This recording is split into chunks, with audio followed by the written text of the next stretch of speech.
आज हम जो हमारा केमिस्ट्री का लेसन विलयन है उसमें हम आगे बात करेंगे द्रवीय विलयन। तो द्रवीय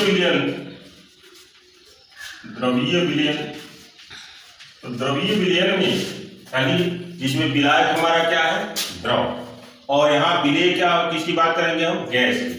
तो द्रवीय विलयन में द्रव में गैस की विलेयता के बारे में हम पढ़ेंगे, राइट।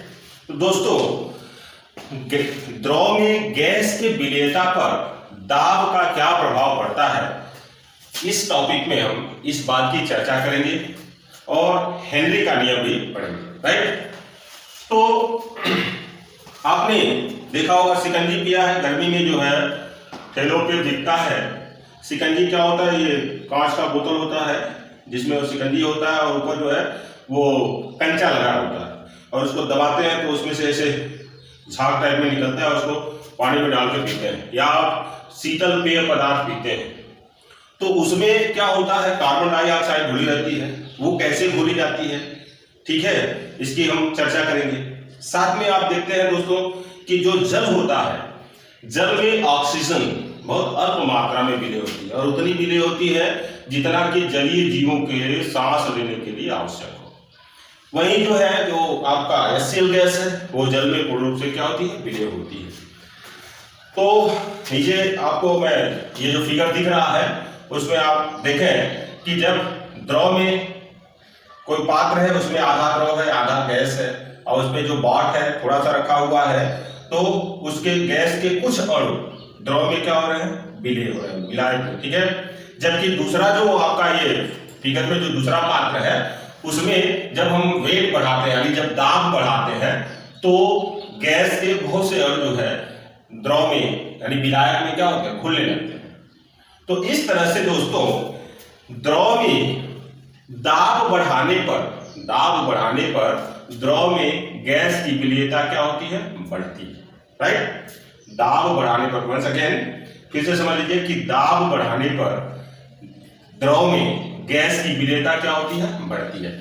और द्रव में गैस की विलेयता पर दाब के प्रभाव को सर्वप्रथम वैज्ञानिक हेनरी ने बताया, जिसे हम हेनरी के नियम से जानते हैं, राइट। तो पढ़ते हैं हेनरी का नियम। हेनरी ने क्या बताया कि स्थिर ताप पर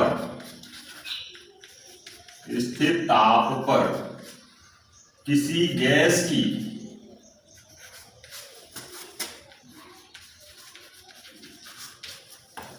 द्रव में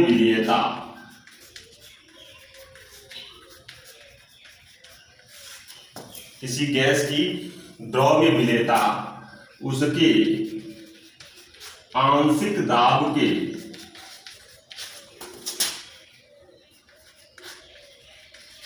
अनुक्रमानुपाती होती है।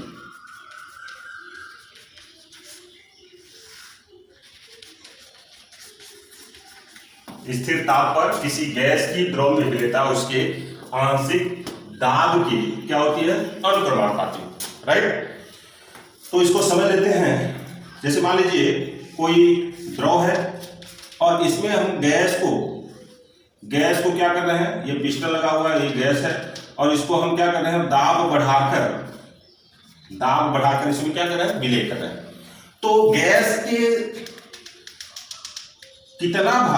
का कितना भाग द्रव में विलय होगा, यानी विलेयता वही होगी, तो क्या होगी, इसको किसे हम निकालेंगे। मैंने बताया था कि मूल अंश, इसके लिए कौन उत्तरदायी होगा, मूल अंश, यानी गैस का कितना मूल अंश दाब बढ़ाने पर इस द्रव में क्या हो रहा है, विलय हो रहा है, राइट।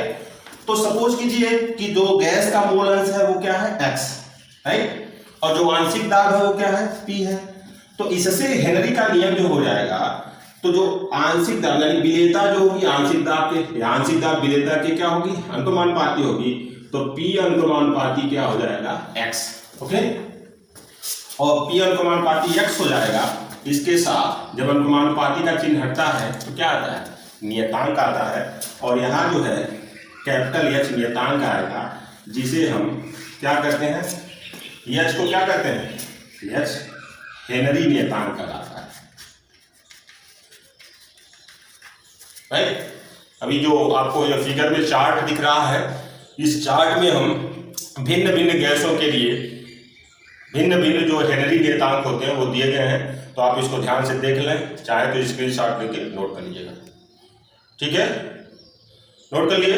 ओके, आगे बढ़ते हैं नियम के अनुप्रयोग। राइट, प्रयोग में जो फर्स्ट है वो क्या है कि शीतल पेय पदार्थ जो होते हैं,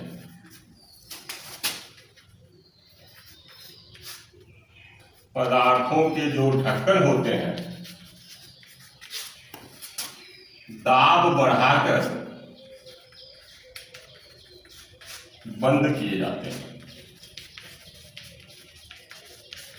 ठीक है, जो भी हम शीतल पेय पदार्थ, जो भी ड्रिंक्स लेते हैं, कोल्ड ड्रिंक्स, उनके जो ढक्कन होते हैं, कैप होते हैं, वो अधिक दाब पर बंद किए जाते हैं। राइट। जो सेकेंड अनुप्रयोग क्या है दोस्तों, जो गोताखोर होते हैं, समुद्र के तलहटी में जाते हैं, गहराई में, वो जब गहराई में जाते हैं तो क्या ले जाते हैं, सांस लेने के लिए उनके पीठ पे सिलेंडर लगा होता है जिससे वो सांस लेते हैं, और सांस लेने वाली गैसों में क्या होता है, ऑक्सीजन और नाइट्रोजन का मिश्रण होता है। तो जब अधिक गहराई पे जाते हैं तो गहराई पे, समुद्र के गहराई में जाने पर दाब क्या होता है, बढ़ता है। मान लीजिए है, जैसे जैसे वाटर है, इसमें जैसे जैसे हम नीचे जाते हैं तो नीचे जाने पर दाब क्या होता है, बढ़ता है।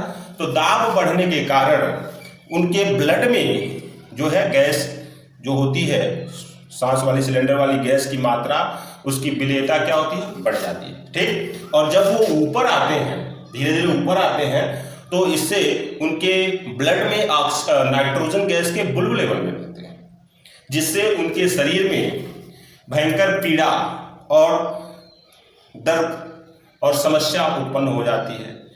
ठीक है, इस बीमारी को, यानी इस समस्या को हम क्या करते हैं, बेंड्स कहते हैं।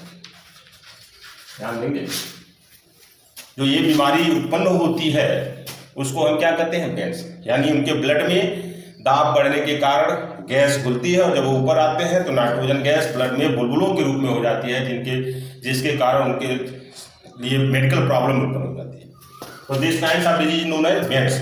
ठीक है, ऐसा न हो इसके लिए श्वसन के सिलेंडर में हीलियम गैस का मिश्रण भरा जाता है। ठीक है, तीसरा जो अनुप्रयोग है, तीसरा अनुप्रयोग क्या है कि अधिक ऊंचाई पर, जैसे जो पर्वतारोही हैं, पहाड़ों पे जाते हैं, तो समुद्र में गए तो दाब क्या होता है, बढ़ता है, वाटर प्रेशर बढ़ने के कारण। और जब ऊंचाई पे जाते हैं तो उसमें वायुमंडलीय दाब क्या होता है, कम हो जाता है। और यहाँ उल्टा प्रोसेस होगा, जब वायुमंडलीय दाब कम होता है तो जो ब्लड में ऑक्सीजन घुली होती है तो उसकी विलेयता धीरे धीरे क्या होती है, घटने लगती है। ऑक्सीजन की मात्रा ब्लड में कम होने लगती है, जिसके कारण व्यक्ति को मूर्छा उत्पन्न हो सकती है, या उसकी जो स्मरण शक्ति है, यानी सोचने समझने की क्षमता जो है क्या हो जाती है, घटने लगती है।